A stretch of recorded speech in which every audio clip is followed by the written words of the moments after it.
माताओं बहनों, सादर जय श्री कृष्ण। हमारे YouTube चैनल में आप सभी का बहुत बहुत स्वागत है। मैं हूं आपके साथ आचार्य धर्मेंद्र शास्त्री। सबसे पहले तो आपको और आपके पूरे परिवार को नाग पंचमी महापर्व की बहुत बहुत शुभकामनाएं और बधाइयां।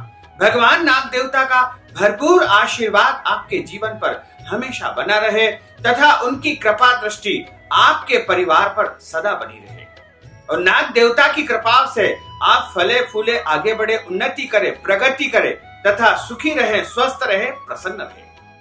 नाग पंचमी का महापर्व श्रावण माह के शुक्ल पक्ष की पंचमी तिथि को मनाया जाता है और इस बार नाग पंचमी जो कि 25 जुलाई 2020 शनिवार को है। नाग पंचमी के दिन भगवान नाग देवता का प्रागट्य दिवस मनाया जाता है। इसी कारण नाग देवता की विशेष पूजा अर्चना की जाती है। पुराणों में बताया है कि महर्षि कश्यप तथा उनकी पत्नी कद्रु के माध्यम से नाग देवता की उत्पत्ति हुई है और नाग देवता की उत्पत्ति का जो दिवस है श्रावण माह के शुक्ल पक्ष की पंचमी तिथि को कश्यप ऋषि की जो पत्नी थी कद्रु, उनके माध्यम से सबसे पहले 8 नागों की उत्पत्ति हुई और उनके नाम इस प्रकार है। पहला जो नाग है जिन्हें हम अनंत कहते हैं, जिन्हें शेष नाग कहा जाता है, जो पृथ्वी को अपने मस्तक पर धारण किए हैं, और दूसरे वासुकी नाग जो कि भगवान भोले बाबा के गले में सदैव आभूषण के रूप में विराजित रहते हैं और इन्हीं वासुकी नाग की रस्सी बना करके देवता तथा दानवों ने समुद्र मंथन किया था। तीसरे जो नाग है उनका नाम है तक्षक नाग और तक्षक नाग के बारे में आपने सुना होगा कि राजा परीक्षित को जब श्राप मिला था तो यही तक्षक नाग उनको डसने के लिए आया था। और उसके बाद जो अगले नाग है इनका नाम है करकोटक। चौथे नाग का नाम करकोटक है। पांचवें नाग का नाम है पद्म और छठे नाग का नाम है महापद्म और सातवें नाग का नाम है शंख और 8वें नाग का नाम है कुलिक। इन्हीं 8 नागों को अष्टकुल नाग कहा जाता है। कुछ पुराणों के अनुसार नागों के अष्टकुल का जो क्रम है वह इस प्रकार बताया है: वासुकी, तक्षक, कुलक, करकोटक, पद्म, शंख, चूड़, महापद्म और धनंजय। कुछ पुराणों के अनुसार नागों के प्रमुख 5 कुल है: अनंत, वासुकी, तक्षक, करकोटक और पिंगला। शेष नाग जो कि भगवान विष्णु के जो है आसन के रूप में सदैव क्षीर सागर में निवास करते हैं और भगवान विष्णु जी इन्हीं शेष नाग के ऊपर अपनी शैया बनाए हुए हैं। वहीं वासुकी नाग जो कि भगवान भोलेनाथ के गले में हमेशा विराजित रहते हैं। शेष नाग चूंकि बड़े भाई है और वासुकी नाग उनके छोटे भाई है। और नाग और सांप में फर्क तो माना जाता है। नाग और सर्प अलग अलग होते हैं। नाग देवता को हम पूजते हैं, उनकी आराधना करते हैं, उनकी पूजा करते हैं और नागों की पूजा विशेष करके श्रावण माह के शुक्ल पक्ष की पंचमी तिथि को की जाती है क्योंकि इस दिन नाग जाति की उत्पत्ति हुई है और इन नाग जाति की उत्पत्ति जब हुई तो इनके जो प्रमुख पुत्र हुए थे, इनके जो नाम है वह इस प्रकार है। नागवंशी जो राजा हुए हैं जिन्हें नल, कवर्धा, फणिनाग, भोगिनी, सदाचंद्र, धनधर्मा, भूतनादि, शिशुनादि और यशनादि, तनक, तुष्ट, ऐरावत, धृतराष्ट्र, अहि, मणिभद्र, आलापत्र, कंबल, अशंतर, धनंजय, कालिया, सोफू, दोदिया, काली, तखलू, धूमल, फाहल, काना, कुलिका, सरकोटा। इस प्रकार ये नाग वंश के प्रमुख राजा हुए हैं। चूंकि भगवान भोले बाबा तथा विष्णु जी ने इन्हें वरदान दिया है कि तुम पाताल लोक में जो महातल है वहां पर निवास करोगे तथा सभी नागों ने मिलकर के वहां पर नाग लोक का निर्माण कर लिया और नाग लोक के जो राजा है वासुकी नाग है और नाग लोक में अपार धन संपत्ति वैभव भरा हुआ है। जो पाताल लोक में महातल है वहां पर नाग लोक में नाग पत्नियां तथा नाग माताएं निवास करती है और जो कोई भी भक्त सच्ची मन से, सच्ची श्रद्धा से नाग देवता का पूजन अर्चन करता है उसके घर में धन, वैभव, किसी भी चीज की कोई कमी नहीं आती है। और जब नाग देवता की आयु लगभग 1000 वर्ष व्यतीत हो जाती है, तब इन्हें दिव्य मणि प्राप्त हो जाती है और उस दिव्य मणि को निरंतर नाग देवता अपने मस्तक पर धारण करते हैं तथा इसकी रोशनी में ही वो जो है अपना भोजन यानी कीड़े मकोड़ों को चूकते रहते हैं। नाग पंचमी की जो सबसे पहली कथा है उसके अनुसार द्वापर युग में भगवान कृष्ण का अवतार हुआ था और जब भगवान इस पृथ्वी पर आए थे तो गोकुल और वृंदावन के समस्त निवासी यमुना नदी के किनारे पर निवास करते थे। उस समय की बात है कि वहां पर कालियादेह नाग भी यमुना नदी में निवास करता था।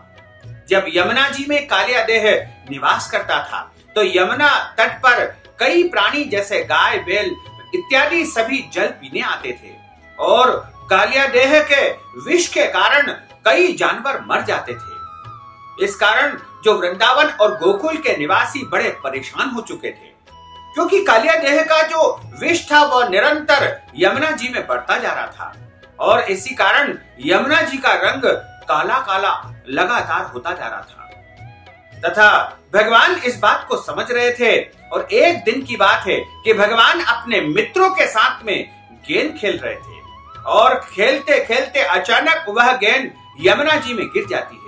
यह भगवान की लीला थी और उनका मित्र जिसकी गेंद थी वह भगवान से जिद करता है कि कान्हा मेरी गेंद कहाँ चली गई है, मेरी गेंद को आप कहीं से भी लाकर मुझे दे दो। इस प्रकार जब वह जिद करने लगा तो भगवान कृष्ण ने अपनी लीला प्रारंभ की तथा यमुना जी में उसी समय कूद जाते हैं और अंदर जाकर के प्रवेश कर जाते हैं और उनकी गेंद जो गिर गई थी वह कालियादेह नाग के पास गिरी हुई थी। क्योंकि कालियादेह उस समय विश्राम कर रहा था, सो रहा था, तब भगवान ने अपनी गेंद उठाई और कालियादेह की नींद टूट गई। तब भगवान कृष्ण जो कि बाल गोपाल के रूप में थे और उस कालियादेह नाग के फण के ऊपर खड़े होकर के नृत्य करने लगे। जब वो नृत्य करने लगे तो नाग पत्नियां घबराई और उन्होंने समझाया कि बेटा तुम छोटे बालक हो और ये कालियादेह नाग बड़ा ही खतरनाक और भयंकर नाग है, तुम तुरंत ही यहाँ से चले जाओ, इनकी फण से उतर जाओ, अन्यथा इनके विष के कारण तुम्हारी जो है मृत्यु हो जाएगी। लेकिन भगवान मुस्कुराते हुए फिर भी उनके ऊपर नृत्य करते रहे। बहुत देर नृत्य करते करते हो गई, तब नाग पत्नियां समझ गई कि यह साधारण इंसान नहीं है और उनसे प्रार्थना करने लगी कि आप कौन हो और कृपा करके आप हमें जो है अपना वास्तविक परिचय दीजिए। तब भगवान ने उनको वास्तविक रूप में दर्शन करवाया। वो दोनों धन्य हो गई तथा उनसे जो है भगवान से प्रार्थना करने लगी नाग पत्नियां कि हे प्रभु हमारी स्वामी की रक्षा कीजिए, आप जब इस प्रकार नृत्य करेंगे हमारे स्वामी की फण के ऊपर तो उनको बड़ा घाव लगेगा और उनको कष्ट होगा, इसलिए आप इनकी रक्षा कीजिए, इनको इस कष्ट से मुक्त कर दीजिए। तब भगवान ने उनकी प्रार्थना को स्वीकार किया और कालियादेह को आज्ञा दी कि जाओ तुम इस स्थान को छोड़ करके अन्यत्र कहीं निवास करो और यहाँ से हमेशा हमेशा के लिए चले जाओ, क्योंकि तुम्हारे विष के कारण यह स्थान विषैला हो चुका है और इस कारण कई प्राणियों की मृत्यु हो रही है। कालियादेह ने भगवान को प्रणाम किया तथा भगवान ने वरदान स्वरूप उन्हें आशीर्वाद दिया कि श्रावण माह के शुक्ल पक्ष की पंचमी तिथि को सभी लोग तुम्हारा पूजन अर्चन करेंगे तथा जो भक्त तुम्हारी आराधना करेंगे, पूजा करेंगे, उसकी समस्त मनोकामनाएं पूर्ण हो जाएगी और उसे मनचाहा वरदान तुम्हारे माध्यम से प्राप्त हो जाएगा। इस प्रकार भगवान कृष्ण ने कालियादेह नाग को वरदान दिया और कालियादेह नाग उस स्थान को छोड़ करके वहां से हमेशा हमेशा के लिए भगवान को प्रणाम करके चले गए और भगवान अपनी गेंद लेकर के पुनः वापिस आ गए। इस प्रकार नाग पंचमी के दिन नाग जाति को वरदान मिला हुआ है। इसके अलावा भगवान जो है नारायण की आज्ञा से देवताओं और दानवों ने समुद्र मंथन किया था। उस समय वासुकी नाग की रस्सी बनाई गई थी और मदराचल पर्वत की मथनी बनाई गई थी। समुद्र मंथन से 14 रत्नों की उत्पत्ति हुई थी और अमृत प्राप्त हुआ था। उस अमृत का पान देवताओं द्वारा किया गया था तथा देवताओं ने वासुकी नाग को वरदान दिया था कि नाग पंचमी के दिन जो कोई भी नाग जाति का पूजन करेगा उसकी समस्त इच्छाएं पूर्ण हो जाएगी और सभी जन तुम्हारी नाग पंचमी के दिन पूजा अर्चना करके अपने जीवन का कल्याण करेंगे। इस प्रकार समस्त देवताओं के माध्यम से भी वासुकी नाग तथा नाग जाति को वरदान प्राप्त हुआ है। इसी कारण सभी भक्तजन नाग पंचमी के दिन भगवान नाग देवता का विशेष पूजन अर्चन करते हैं और उनकी प्रार्थना करते हैं तथा अपने जीवन के सभी दुखों और संकटों को दूर करने के लिए नाग देवता का विशेष अनुष्ठान भी किया जाता है। इस दिन काल सर्प दोष शांति के लिए भी पूजन पाठ और अनुष्ठान का आयोजन होता है, क्योंकि नाग पंचमी एक ऐसा पर्व है जिस दिन यदि आप नाग देवता की पूजा करोगे तो निश्चय ही आपके जीवन के सारे कष्ट और संकट समाप्त हो जाएंगे। नाग पंचमी की जो एक प्राचीन कथा आती है वो इस प्रकार है। एक समय की बात है, एक सेठ था और उस सेठ के 7 बेटे थे। 7 बेटों का विवाह हो चुका था और सभी बेटों की जो पत्नियां थी वह बड़ी ही सुशील और विद्वान थी, ज्ञानवान थी। एक समय की बात है कि उनकी बड़ी बहू ने सबसे कहा कि चलो हम सब आज हमारा घर लीपने के लिए मिट्टी लेने के लिए चलती है। तो सभी कुदाली और फावड़ा लेकर के एक स्थान पर मिट्टी खोदने गई। लेकिन जब वो मिट्टी खोद रही थी तो मिट्टी खोदते खोदते वहां पर एक नाग देवता प्रकट हो गए, यानी पृथ्वी से निकले और जैसे ही निकले तो फावड़ा उनके ऊपर हल्का सा टच हो गया और वह बड़े दुखी हो गए। इस कारण उनको कुछ कष्ट हो रहा था। तो सारी बहुओं ने उनकी तरफ ध्यान नहीं दिया, लेकिन जो सबसे छोटी बहू थी वह बड़ी विद्वान और ज्ञानवान थी। उसने जाकर के नाग देवता से प्रार्थना की कि आप इसी स्थान पर बैठे रहिए, मैं घर जाकर के पुनः वापस लौटूंगी तथा आपके कष्टों को दूर करने का प्रयास करूंगी। इसके बाद सभी बहुओं के साथ में छोटी बहू भी घर चली गई, लेकिन व्यस्ततम दिनचर्या के कारण और घर के काम काज के कारण छोटी बहू भूल गई कि मैं नाग देवता को वचन देकर के आई हूँ। तब उसे एकाएक याद आया, स्मरण हुआ कि मैं नाग को जो वचन देकर आई हूँ उनको मैं भूल चुकी हूँ। तो वह पुनः जंगल में आती है और उनका दुख दूर करती है और कहती है कि नाग भैया, लेकिन नाग देवता उसकी वचन वो तोड़ चुकी थी। वो बहुत देर में आई तो क्रोधित होकर के उसे डसने की इच्छा से अत्यंत कुपित हो गए। लेकिन जैसे ही उसने कहा कि मैं आपको भाई मानती हूँ और आप मेरे भाई हो, मैं आपकी बहन हूँ, जैसे ही वह भाई शब्द सुनते हैं तो नाग देवता बड़े प्रसन्न हो जाते हैं और प्रसन्न होकर के उसे कहते हैं कि मैं तो बहुत क्रोधित हो गया था, तुम्हें डसने ही वाला था, लेकिन तुमने मुझे भाई कह करके बड़ा ही भावुक कर दिया है और आज से तुम मेरी बहना बन गई हो और मैं तुम्हारा भाई बन गया हूँ। इसी कारण कई लोग नाग पंचमी के दिन भी रक्षाबंधन का पर्व मनाते हैं और नाग देवता को राखी बांधने का पर्व भी रक्षाबंधन माना जाता है। तथा उसके पश्चात उस बहू ने नाग देवता को भाई मान लिया और नाग देवता को जो कष्ट हो रहा था उसके ऊपर उन्होंने मरहम लगा करके उनके कष्ट को दूर किया। उसके बाद उन्होंने उस अपनी बहन को बड़ा ही आशीर्वाद दिया और प्रसन्न हो गए। वह छोटी बहू अपने घर चली गई।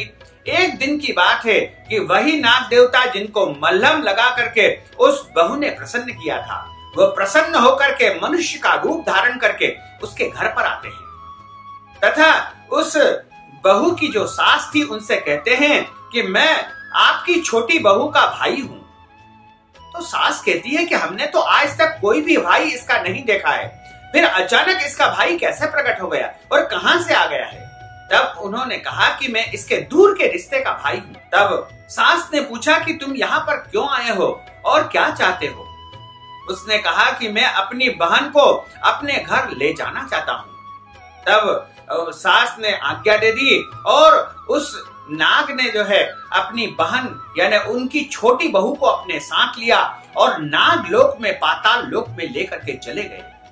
जब नाग माता वहां पर मिली तो बड़ी प्रसन्न हुई तथा उन्होंने देखा कि अरे वाह, तुम अपनी बहन को अपने घर लेकर आए हो। तो नाग माता बड़ी प्रसन्न हुई तथा नाग माता के साथ बड़ी ही मिलजुल करके वह छोटी बहू निवास करने लगी। नागलोक में कई दिनों तक उसने निवास किया तथा नाग माता प्रत्येक कार्य में जो है उसका सहयोग करती और उसको अपने साथ रखती।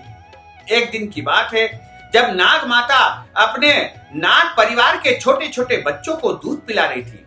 ठंडा दूध उनके लिए तैयार कर देती थी और घंटी बजा देती थी। सारे नाग वंश के जो छोटे छोटे नाग थे वो आकर के और उस पात्र में एक साथ दूध पीते थे। तब वो छोटी बहू ने नाग माता से कहा कि माता, आप तो प्रतिदिन इन छोटे छोटे नाग बच्चों को दूध पिलाती है, क्यों न मैं ही दूध पिलाया करूं रोजाना। तब एक दिन की बात है कि उसने दूध को जो है वहां पर रखा, लेकिन ठंडा करना भूल गई और अचानक उसने घंटी बजा दी। तब सारे नाग पुत्र जो छोटे छोटे बच्चे थे वो आकर के उस पात्र में दूध पीने लगे। जब वो दूध पी रहे थे तो सबके मुंह जल गए और सबके मुंह जब जल गए तो वो सब क्रोधित होकर के उस छोटी बहू को डसने लगे और उसके ऊपर एकदम फुंकार मारने लगे। नाग माता भी क्रोधित हो गई, तुमने ये क्या कर दिया है, अनर्थ कर दिया है, हमारे छोटे छोटे नाग के बच्चों को तुमने बड़ा ही कष्ट पहुंचाया है। सारे लोग कुपित हो गए, लेकिन उसका जो भाई था वह समझाने लगा कि मेरी बहना है, इससे अपराध हो गया है, गलती हो गई है, इसकी तरफ से माता मैं आपसे क्षमा चाहता हूँ। उसके बाद उसको क्षमा कर दिया तथा छोटी बहू ने कई दिनों तक नागलोक में निवास किया। उसके बाद नाग माता ने कहा कि बेटा अब इसको अपने घर तुम छोड़ करके आ जाओ। नाग माता ने उसको बहुत सारा धन वैभव संपत्ति वहां से प्रदान की तथा नाग पंचमी के दिन वह भाई जो नाग भाई था वह अपनी बहन को पुनः उसके घर जाकर के छोड़ाया। और उसके बाद जब वह घर पहुंची तो उसका धन वैभव देख करके उसकी जो देवरानी थी, जेठानियां थी, वह देख करके बड़ी आश्चर्यचकित हो गई कि तुम्हारे पास तो बहुत सारा धन है और तुम्हारे भाई ने और तुम्हारी जो माता है उन्होंने बहुत धन तुम्हें प्रदान कर दिया है, तथा उसके पास एक बड़ा ही बहुमूल्य हार था। ऐसा हार उस राज्य में किसी के पास भी नहीं था, बड़ा चमकदार हार था। उस हार की घर में प्रशंसा होने लगी तथा पूरे राज्य में सभी लोग चर्चा करने लगे। चर्चा होते होते उस राज्य के राजा के पास यह बात सुनाई दी कि एक जो है सेठ है और उसकी बहू के पास बड़ा ही चमकदार और सुंदर दिव्य हार है। तब राजा की रानी ने जैसे ही सुना कि हमारे राज्य में एक ऐसा हार है तो रानी ने अपने राजा से इच्छा प्रकट की कि वो जो सुंदर हार है उसे मैं धारण करना चाहती हूँ, आप तुरंत ही मेरे लिए उस हार को मंगवा दीजिए। तब राजा ने अपने सैनिकों को, सिपाहियों को आज्ञा दी कि जाओ, जहां कहीं भी वह सेठ निवास करता है उसके घर जाकर के उससे वह हार लेकर के आओ। राजा के सैनिक तुरंत उस सेठ के घर आते हैं और उनसे हार मांगते हैं। चूंकि राजा के भय से सेठ ने अपनी छोटी बहू से वह हार लेकर के राजा के सैनिकों को प्रदान कर दिया। राजा के सैनिक राज दरबार में हार लेकर के पहुंचते हैं तो रानी जैसे ही उस हार को धारण करती है वह हार नाग का रूप धारण कर लेता है। सारे राज के जो है सभासद और राजा देख करके बड़े चकित हुए। जैसे ही वह उतार करके बाहर रखती पुनः हार बन जाता और जैसे ही गले में धारण करती पुनः वह नाग बन जाता। सारे लोग देख करके विस्मित हो गए कि यह क्या लीला है। तुरंत ही राजा ने सिपाहियों को भेजा कि जाओ उस सेठ को तथा उसकी बहू को यहीं पकड़ कर ले आओ। तुरंत सिपाही उस सेठ को तथा उसकी बहू को पकड़ करके राज दरबार में लेकर आए और राजा ने कहा कि बताओ क्या लीला है और क्या माया है कि जैसे ही रानी जी इस हार को पहन रही है वैसे ही यह हार नाग का रूप धारण कर लेता है और उतार करके रख देती है तो पुनः हार बन जाता है। तो तुम इस हार को पहन करके दिखाओ। उस छोटी बहू ने हार को पहन कर दिखाया तो राजा ने कहा कि सच सच बताओ इसमें क्या माया है, क्या लीला भरी हुई है। तब छोटी बहू ने बताया कि महाराज मैं आपके सामने एक भी शब्द झूठ नहीं बोलूंगी। यह हार मेरे नाग भाई के द्वारा दिया गया है तथा नाग लोक से मुझे प्राप्त हुआ है और मेरे नाग भाई ने ही मुझे इस हार को प्रदान किया है। और मैं जब इस हार को पहनूंगी तो यह हार हार रहेगा, और जब मैं इसको उतार करके रख दूंगी और कोई अन्य व्यक्ति इसको पहनने का प्रयास करेगा तब यह हार नाग का रूप धारण कर लेगा। और उसी समय उस छोटी बहू के भाई नागराज वहां पर आकर के प्रकट हुए, और उस दिन नाग पंचमी का पर्व था। राजा खड़े होकर के नाग देवता को प्रणाम करने लगे। सभासदों ने भी नाग देवता को प्रणाम किया, तथा उस दिन नाग पंचमी का महापर्व था। उसी समय पूरे राज्य में ढिंढोरा पिटवा दिया गया कि आज के दिन सभी लोग नाग देवता का पूजन अर्चन करेंगे। और इसी तरह नाग पंचमी के दिन नाग देवता का पूजन अर्चन किया जाता है। नाग देवता की पूजा करने से मनुष्य के सारे दुख और कष्ट तथा संकट समाप्त हो जाते हैं और समस्त इच्छाओं की पूर्ति हो जाती है। तथा यदि आपके मन में संतान प्राप्ति की इच्छा है तो निश्चय ही नाग देवता उसको भी पूर्ण कर देते हैं, क्योंकि एक राजा था, उसके 7 पुत्र थे। 6 पुत्र का जो है संतान प्राप्ति हो चुकी थी, लेकिन 7वें पुत्र के यहाँ अभी तक कोई संतान नहीं थी। इसलिए जो सबसे छोटी बहू थी उसको लोग बांझ बांझ करके के ताने मारते थे। वह ताने सुन सुन करके परेशान हो चुकी थी। वह अपने पति से कहने लगी कि लोग सभी मुझे बांझ बांझ कह करके पुकारते हैं, मुझे बहुत बुरा लगता है। तो उसका पति कहता है, चिंता मत करो, क्योंकि मैं तुम्हारे साथ हूं और मैंने कभी भी तुम्हें बांझ नहीं कहा है, इसलिए चिंता मत करो। और उस दिन जो है चतुर्थी का दिन था, और चतुर्थी की रात्रि में उसके मन में विचार आने लगा, और जब वह सोई तो नाग देवता उसके सपने में आए, और सपने में आकर के उन्होंने कहा कि तुम चिंता मत करो, कल नाग पंचमी का महापर्व है और तुम अगले दिन नाग देवता का विधिवत पूजन करना, उनको दूध अर्पण करना तथा इत्र और चंदन आदि वस्तुएं अर्पण करना। तब अगले दिन प्रातः काल होते ही उसने स्नान ध्यान किया और नाग देवता का पूजन किया, तथा नाग देवता की कृपा से उसके यहाँ संतान भी प्राप्त हो गई। नाग पंचमी का व्रत समस्त मनोकामनाओं को पूर्ण करने वाला है। और एक किसान था जो अपने खेत में हल जोत रहा था। हल जोतते समय हल के माध्यम से एक नाग देवता की मृत्यु हो गई, और जब नाग देवता की मृत्यु हो गई तो एक नागिन जो उस नाग देवता की पत्नी थी, उन्होंने नाग की आंखों में देख लिया कि किसने आपका वध किया था। तब उसने देखा कि एक किसान ने वध किया है। तब उस किसान को नाग देवता की जो पत्नी थी नागिन, उन्होंने जाकर के डस लिया और उनकी पुत्र और पत्नी को भी डस लिया। लेकिन उनकी एक पुत्री थी, उसको जब ज्ञात हुआ कि मेरे पिता ने एक अपराध किया है, नाग देवता का वध उनके माध्यम से हो गया है, तब नाग पंचमी के दिन उस कन्या ने नाग देवता का विधिवत पूजन किया, उनसे क्षमा प्रार्थना की और कहा कि मेरे पिता, माता और भाई को आप जीवित कर दीजिए। बारंबार क्षमा प्रार्थना करने पर नाग देवता ने उस किसान की पुत्री की प्रार्थना को स्वीकार कर लिया और उस किसान को, उसकी पत्नी को, उसके पुत्र को जीवित कर दिया। और उस दिन नाग पंचमी का महापर्व था। तभी से नाग पंचमी के दिन सभी लोग अपने परिवार की कल्याण की कामना हेतु पूजन अर्चन करते हैं और नाग देवता से परिवार के लिए सुख समृद्धि की कामना की जाती है। तो आप भी नाग पंचमी का महापर्व है, पूजन करें और नाग देवता का आशीर्वाद प्राप्त करें। नाग देवता को जल चढ़ा करके, कच्चा दूध चढ़ा करके तथा चंदन और इत्र चढ़ा करके उनका पूजन करना चाहिए। और नाग देवता के प्रत्यक्ष पूजन का मनाही की गई है, यानी नाग देवता को प्रत्यक्ष रूप से कभी नहीं पूजा जाता है। उनका चित्र गेरू से या कोयले से या आटे से बना करके उनका पूजन किया जाता है, या फिर उनका चित्र दीवार पर चिपका करके भी पूजन कर सकते हैं। तो इस प्रकार नाग पंचमी की दिव्य कथा को जो कोई भी सुनता है, सुनाता है, उसके जीवन के सारे कष्ट और संकट समाप्त हो जाते हैं तथा उसे जीवन में मनचाहा वरदान प्राप्त हो जाता है। बोलिए नागराज भगवान की जय, शंकर भगवान की जय।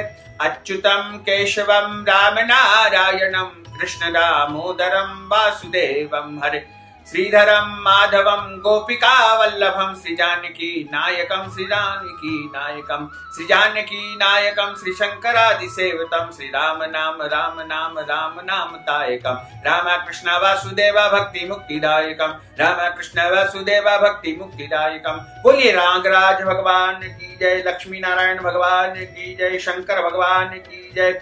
भक्तजनों, माताओं, बहनों, हमने जो ज्ञानवर्धक जानकारी आपको दी है उसको आप अधिक से अधिक लोगों को शेयर करिएगा, लाइक करिएगा, कमेंट करिएगा और यदि अभी तक आपने सब्सक्राइब नहीं किया तो अभी इसी समय सब्सक्राइब अवश्य कर लीजिए। आपको और आपके पूरे परिवार को सादर जय श्री कृष्ण, सादर धन्यवाद।